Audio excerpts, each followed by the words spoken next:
Selamat siang Ibu, bagaimana kabarnya hari ini? Ada yang bisa saya bantu? Ya, jadi saya kesini mau konsultasi cara nyimpen makanan yang baik, karena jadi kayak saya nyimpen makanan kebuang-buang gitu. Oke, jadi itu hal itu udah bagus banget ya buat diperhatiin karena keamanan dan kebersihan makanan dan bahan makanan itu fondasi penting buat kesehatan keluarga dan kita sendiri juga gitu. Nah, ada nih beberapa poin penting yang bisa banget diterapin di rumah. Mau saya jelasin apa aja poinnya? Ya, tolong, jadi kedepannya saya lebih berhati-hati. Oke, jadi yang pertama itu ada kebersihan ya yang udah pasti ya.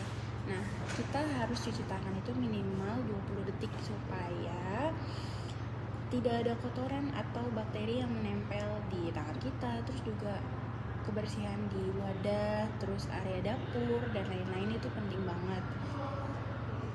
Nah, saya dengar-dengar nih makanan mentah sama matangnya tuh kayak dipisah gitu, apa benar? Nah, untuk itu poin kedua ya.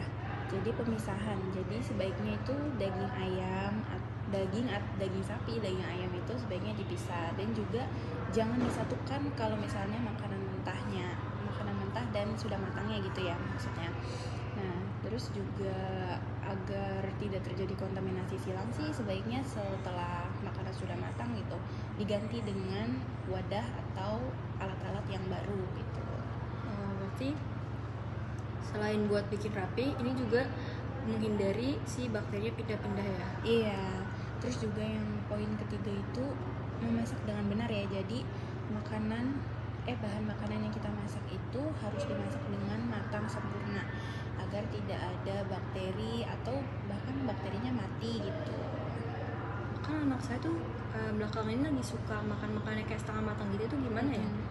Boleh saja, tapi untuk beberapa jenis makanan itu seperti daging ayam gitu, daging sapi sebaiknya itu dimasak dengan matang sempurna ya agar tidak ada bakteri di dalamnya gitu.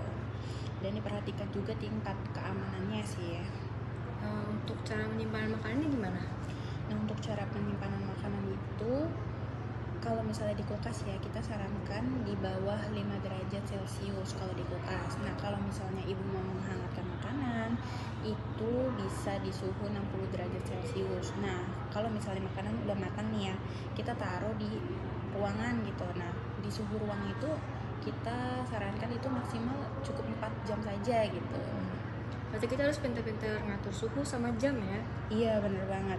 Nah, selain dari itu semua sih yang paling penting adalah bahan makanannya sih ya. Bahan makanan yang kita pakai dan air yang kita pakai itu bersih dan juga matang. Dan bahan makanannya pun sebelum digunakan gitu sebaiknya sih ya dicuci atau direbus, bisa seperti itu sih. Jadi ternyata tuh caranya tuh gampang ya. Yang susah mungkin konsistennya ya. Iya. Jadi langkah-langkah sederhana seperti itu tuh bisa banget kita terapkan di rumah. Nah, dilakukan untuk melindungi keluarga kita dari penyakit bawaan makanan. Terus juga makanan yang ibu masak itu atau yang ibu sajikan jadi nggak cuma enak, jadi juga termasuknya aman ya gitu. Tuh. Terima kasih ya Ibu. Ya, sama-sama Ibu, terima kasih.